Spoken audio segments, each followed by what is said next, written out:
All right, so today let's dive into Homer's The Odyssey, and we'll be looking at some excerpts and really focusing in on Odysseus' journey home after the Trojan War. It's amazing just how this story is still so relevant. Odysseus' struggles, his encounters, it's just something, it's something that it just feels human. It's something we can relate to even today. Yeah, it's like looking into this mirror, this Yeah. ancient mirror reflecting these, ancient battles and mythical creatures and divine intervention and all this. So it's been 20 years since the fall of Troy.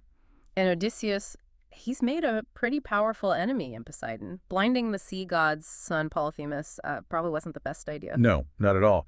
Poseidon's wrath, it's like a force of nature itself, a constant undercurrent of danger for Odysseus. But before we get in all that, we need to look at his son, Telemachus. Book one, it really paints a vivid picture of his predicament back in Ithaca. Yeah. It's almost like a microcosm of the larger chaos Odysseus will face when he gets home, right? So Yeah. imagine being Telemachus.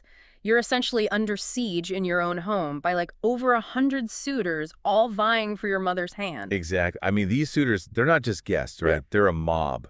They're completely disrespecting his home, his family, his father's legacy. It's a pressure cooker, just waiting to explode. And then, and this is where it gets really interesting, right? Athena, the goddess of wisdom, she enters the scene disguised as Mentes, this Taphian chief.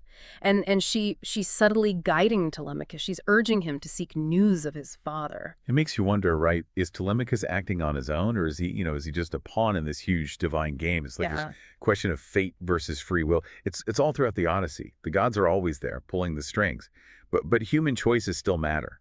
Yeah, it's this dynamic tension, this push and pull. So Telemachus, now fueled by Athena's advice, maybe a little bit of youthful ambition, he sets sail, and he reaches Pylos in book three, and there he seeks out Nestor, a veteran of the Trojan War and a guy known for his wisdom and maybe also his long stories. Yeah. Nestor, he might test your patience with all his stories, but there are some real insights in there. His recollections of the war, they're so vivid, almost like you're watching a movie. Hmm. And they show Odysseus as this cunning strategist, a master Yeah. tactician, and it gives Telemachus a glimmer of hope. It's interesting how Homer uses these early encounters to sort of set the stage for who Odysseus is. Right. We see his cunning, his intelligence reflected in how Nestor describes him. It's almost like these traits are woven into, Telemachus's DNA. They're just waiting to be fully expressed. Exactly. And it underscores this whole theme of legacy, right? A son trying to live up to his father. But it also makes us think, can Telemachus really step out of his father's shadow and make his own path? We'll see how that plays out as his journey unfolds. Yeah. So from Pylos, Telemachus travels to Sparta in book four, and he seeks out Menelaus, another hero of the Trojan War. What's interesting to you about this part? Well, there's this huge contrast, right, between Menelaus's opulent palace and Telemachus is his simpler life back in Ithaca. Hmm. It really shows. I mean, the world is vast, and there's so many different ways that people live, and Telemachus is getting this crash course in all these different cultures and values. Yeah, I mean, it must be overwhelming for him, right? This whole world of wealth and power is so different from his experience. Oh, absolutely. But what's even more significant is what Menelaus tells him. His own stories of suffering and wandering after the war. It's like Telemachus is putting together this puzzle, this fragmented image of his father. Through these stories, he's starting to understand all the hardships Odysseus has had to endure. So while all this is going on, while Telemachus is on this quest for knowledge, let's switch gears and go back to Odysseus. We finally catch up with him in book five, and he's in a bit of a sticky situation, you could say, on the island of Ogygia. Yeah, he's basically a captive of the nymph Calypso, although captive might not really fully capture the complexity of their relationship. Calypso is clearly smitten with Odysseus. She even offers him immortality if he'll just stay with her. I mean, who could resist that? Immortality, a life of ease, or the perils of continuing this journey home. I mean, that's a huge dilemma. Yeah. And Odysseus's choice, it speaks volumes, right? It shows how much he wants to go home to his family. It's this unwavering commitment, even in the face of all this hardship. But Poseidon, he's not going to forget about him. Odysseus's decision means he has to face the sea god's full wrath. and this devastating storm almost kills Odysseus. It's a harsh reminder that the gods are at play, and they're not always, on your side. The storm it's Yeah. brutal. But even in the middle of all that chaos, we see this other side of divine intervention. The sea nymph, Leucothea, she sees Odysseus struggling, and she gives him her veil, this symbol of protection and hope. He reminds us that even when things are at their darkest, compassion can come from unexpected places. So battered and bruised, Odysseus washes ashore on the island of Phia in Book 6, and we meet Nausicaa, the Phaeacian princess. This encounter is a pretty big deal, wouldn't you say? Oh, absolutely. Odysseus is, he's at his lowest point, exhausted, stripped of everything, totally dependent on Nausicaa's kindness.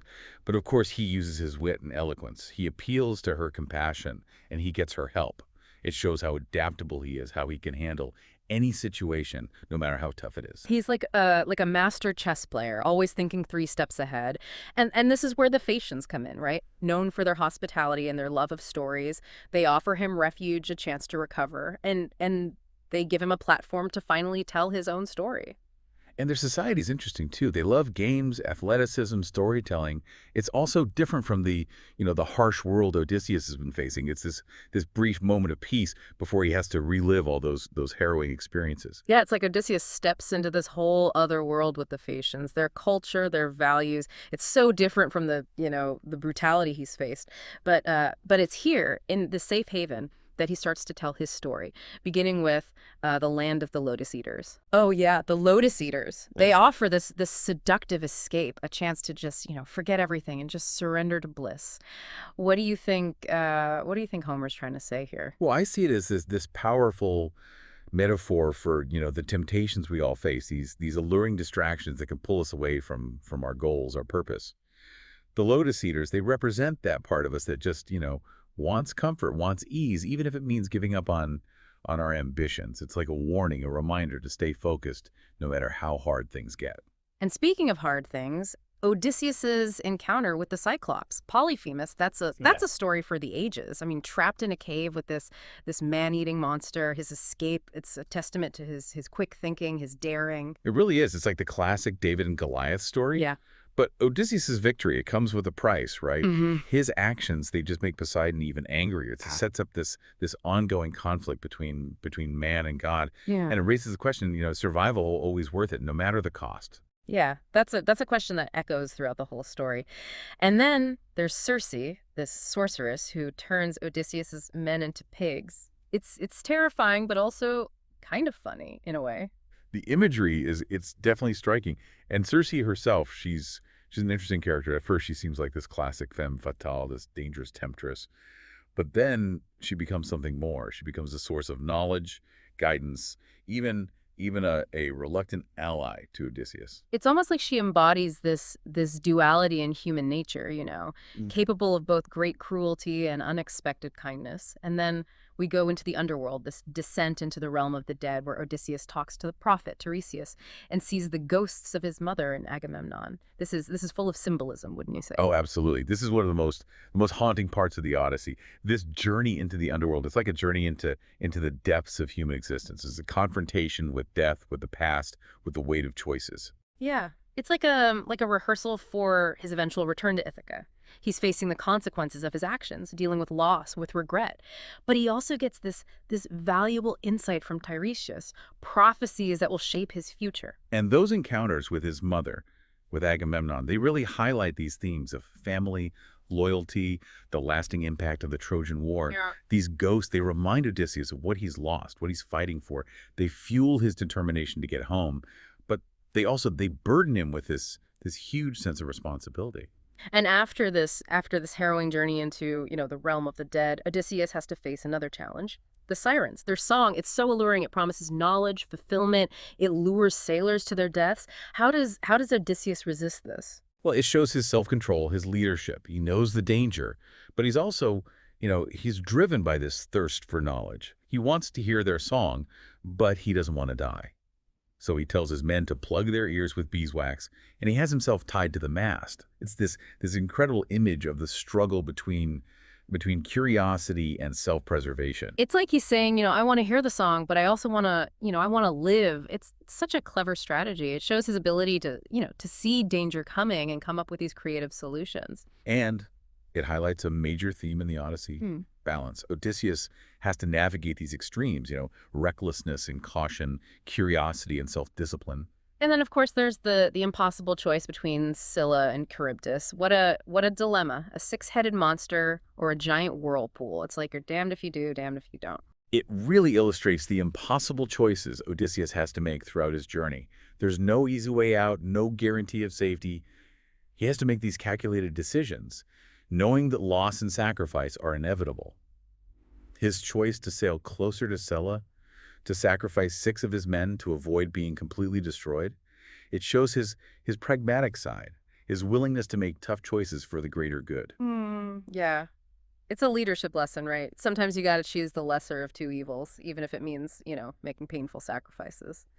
But finally, after all this, Odysseus reaches Ithaca, thanks to the Phaeacians. His homecoming, it's finally within reach. But as we know, his journey's far from over. He's been gone for 20 years. Ithaca has changed. His home, his family, his identity, everything has been shaped by his absence. Yeah. His return, it's not just an arrival, it's the beginning of a new chapter, a reintegration into a world that's moved on without him. Yeah. It's like stepping back into a river you used to know. Yeah. The current's different, the landscapes change, you can't just go back to the way things were. And for Odysseus, this return is even more complicated because of the Suitors, right? They've taken over his palace. They've disrespected his wife. They're threatening his legacy. He can't just walk in and take back his throne. He has to strategize, adapt, and fight for what he believes is rightfully his. And he's still disguised as a beggar, right? Talk about adding insult to injury. Oh, yeah. The disguise lets him observe, assess the situation, gather information before he reveals himself. It's a smart move, but it also adds this whole psychological layer, right? He has to watch as his home, his life, is taken over by these arrogant guys. It must take so much patience, so much self-control to see his wife pursued, his son disrespected, his kingdom in chaos, and all while pretending to be this helpless beggar. And it speaks to those themes of identity and deception, that run through the whole story. Odysseus is constantly adapting, changing his appearance, his behavior to fit in. He's a master of disguise. But it also makes you wonder about his true self. Who is Odysseus underneath it all? It's a question we'll keep exploring as we delve deeper into his homecoming. But, one thing's for sure. He's not alone in this fight. He's got loyal allies in Eumaeus, the swineherd, and Philoetius, the cowherd. Their faithfulness, it really contrasts with the treachery and greed of the suitors. They represent these timeless values. Yeah. Loyalty, honesty, hospitality. Values that Odysseus has been craving throughout his whole journey. And their support is going to be essential as he gets ready to reclaim his kingdom. But even with these allies, Odysseus needs a plan. He's outnumbered, outgunned, and still undercover. So how does he turn the tables on these suitors? Penelope, she's always been clever, and she unknowingly provides the solution. Her challenge to the suitors, the test with Odysseus' bow, it's brilliant. It gives her more time, but it also shows how weak the suitors are. They can't even come close to Odysseus' strength and skill. It's like watching a trap being set, and the suitors just walk right into it. And then Odysseus, still disguised as the beggar, he steps forward, and he strings the bow. I mean, the tension is so thick you could cut it with a knife. Oh, yeah. You can practically hear the suitors gasp, right? As he just strings the bow effortlessly, something none of them could do.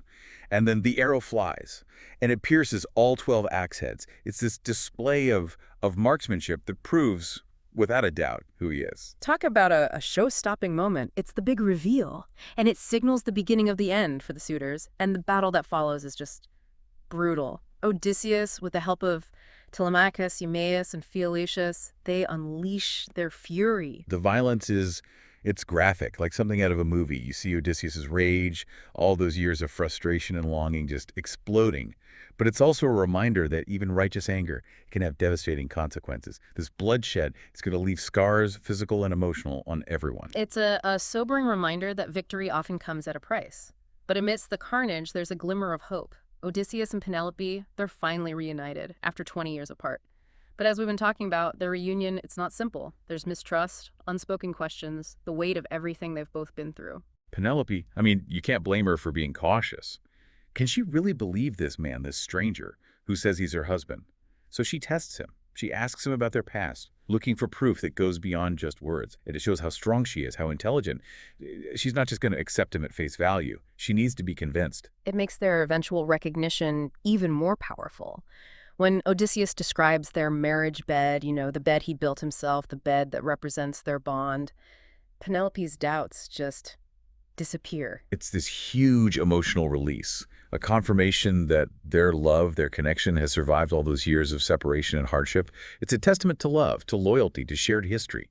But as we get to the end of the Odyssey, we know that their troubles aren't completely over. The families of the suitors, they're outraged, they want revenge. Ithaca's on the verge of civil war. It's like, right when Odysseus finally gets a little peace, everything just blows up again. Yeah. The suitors' families, they're grieving, they want revenge. It really makes you think about how violence just keeps going, how Right. one act of bloodshed just leads to another. Yeah, it's this stark reminder that even when you do something justified, like Odysseus defending his home, it can still have these huge consequences, these ripple effects. Revenge is so powerful, it can just consume everything. And this is where the gods, specifically Athena, step in again. She tries to, mediate. She urges both sides to reconcile. It's like she's this voice of reason, a beacon of hope in all this chaos. Athena's intervention is so key here. She reminds Odysseus and the families that revenge just leads to more suffering. She wants them to choose a different path, a path of forgiveness and healing. But before we get to that resolution, there's another reunion we got to talk about. Odysseus meeting his father, Laertes. Remember, Laertes has been living all alone, heartbroken, thinking his son is dead. This is such an emotional scene. It's this powerful moment of recognition, of love, overcoming all that grief and separation. But even here, Odysseus is careful. He doesn't immediately reveal who he is. He tests Laertes. He sees how Laertes reacts to the news about the suitors. It shows how much Odysseus has changed, because of everything he's been through. He's become cautious, almost suspicious. He's not sure who to trust anymore. It makes that moment when he finally reveals himself even more powerful. When Odysseus finally embraces Laertes, it's like he's letting go of that disguise. He's reclaiming his identity as a son, a part of his family. But the joy of that reunion, it's overshadowed by this threat of war. Yeah, the suitors' families are ready to fight, and Odysseus, he seems ready to meet them head on. It feels like we're about to have this huge showdown, this final battle that could destroy Ithaca. And that's when Athena steps in. She comes down from Mount Olympus, and she tells everyone to stand down. Her authority, her divine presence, it just stops the violence right in its tracks. It's like sometimes you need this outside force, right, to break the cycle of revenge, to make peace possible. But I'm curious about the ending of the Odyssey. The prophet Tiresias told Odysseus to go on another journey, to find a place where people don't even know about the sea. It's kind of an open ending, It leaves you with a lot of questions. One of the most debated parts of the story, for sure. Yeah. Some people think it shows how restless Odysseus is, that he can't settle down after all he's been through. Others, they see it as this metaphor for life itself. The idea that there's always more to explore, more to learn, no matter what you've accomplished. Yeah, I like that. It suggests that even after he's home, after he's won back his kingdom, after he's reunited with his family, Odysseus is still driven by this desire to know more, to experience the world. It's like the journey never really ends. And maybe that's the biggest message of the Odyssey, right? That life is this constant journey filled with challenges, victories, losses, new discoveries. It's about finding yourself, being resilient, finding your way back, even after being lost for so long. So as we wrap up our deep dive into the Odyssey, what are your final thoughts for our listeners? I think the Odyssey gives us this profound look at what it means to be human. It's about identity, purpose, temptation, the difficulties of going home, and the power of human connection. It's a story that still resonates with us across time and cultures because it speaks to something universal within us. That's a great way to put it. It reminds us that no matter what obstacles we face, no matter how far off course we get, there's always hope for redemption, for finding our way back, and for building those meaningful connections with others. And it encourages us to embrace the journey with all its ups and downs, to be curious, resilient, resourceful, and to never lose hope, even when things seem impossible. Well, thanks for joining us on this deep dive into the Odyssey. We hope you'll revisit this amazing story, find new meaning in it, and reflect on your own journey, your own Odyssey through life.